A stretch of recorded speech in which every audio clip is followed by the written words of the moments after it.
படிப்பு அப்படின்னு வரும்போது கும்பராசிக்கு இப்போ ரொம்பவுமே புரியாத ஒரு நிலை இருக்கும். சிம்பிளாக சொல்லணும்னா நல்லா படிச்சுட்டு இருக்கக்கூடிய கும்பராசி கூட இப்போ எக்ஸாம் ஹாலுக்கு போனோன்னே நம்ம கேள்விப்பட்டிருக்கோம் இல்லையா, அப்படியே பிளாங்க் ஆயிடுச்சு.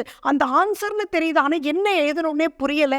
கொஷின் ரொம்ப ட்விஸ்டடாக இருந்துச்சுன்னு சொல்லுவாங்க. அல்லது அண்டுக்கு இஸ்ஸுக்கு எல்லாமே நான் மறந்துட்டேன்னு சொல்லுவாங்க. அதே மாதிரி பார்த்தீங்கன்னா இன்றைக்கி எல்லாம் ஷேடிங் மூலியமாக மார்க் வாங்குறது இருக்குது. அப்போ அவங்களுடைய நம்பர் கூட அவங்க 2ஆம் நம்பரை ஷேட் பண்ணுறதுக்கு முன்னாடி மறந்து 3ஆம் நம்பருக்கு ஷேட் பண்ணிடுவாங்க.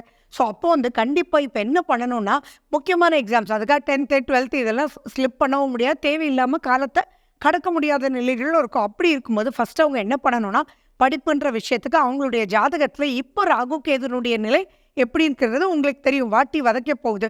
அப்படி இருக்கும்போது உங்கள் பிறப்பு ஜாதகத்தில் சர்ப்பதோஷங்கள் இருக்கா, அல்லது ராகு புத்தி நடக்குதா, கேது புத்தி நடக்குதா அப்படின்றதெல்லாம் பார்த்துட்டு அதுக்குண்டான டாக்டிக்ஸ் என்னவோ நீங்கள் பண்ணி சர்ப்பதோஷ பரிகாரங்கள் எல்லாம் பண்ணி அன்னைக்கு வீக் ஆகிடாமல். நிறைய கும்பராசி அன்பர்கள் பார்த்திங்கன்னா நல்லா கீனாக இருப்பாங்க. ஆனால் இப்போ பார்த்தீங்க அப்படின்னா, ஃபார் எக்ஸாம்பிள் ஒரு ஸ்கேல் எடுத்துகிட்டு தான் எக்ஸாம்பிள் நான் சொல்கிறேன். ஒரு ஸ்கேல் எடுத்துகிட்டு இல்லை ஒரு ஜாமெட்ரி பாக்ஸ் எடுத்துகிட்டு தான் போனோம் அப்படின்னா அந்த ஜாமெட்ரி பாக்ஸை மறந்துட்டு போயிடுவாங்க. அப்போயே போச்சு ஒரு 20 மார்க்.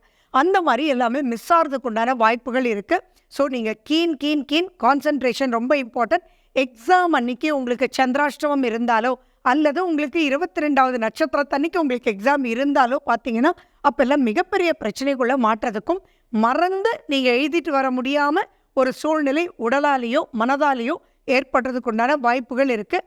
அல்லது உங்களை இது கூட கொண்டு வர மாட்டியா அப்படின்னு சொல்லி உங்களை மூட் அவுட் ஆக்கி அந்த மூட் அவுட்னால எக்ஸாம் சரியாக எழுத முடியல. அப்போ எப்படி நீங்கள் ப்ரொசீட் பண்ணணுன்றது நீங்களே புரிஞ்சுதான் ப்ரொசீட் பண்ணணும் கும்பராசி அன்பர்.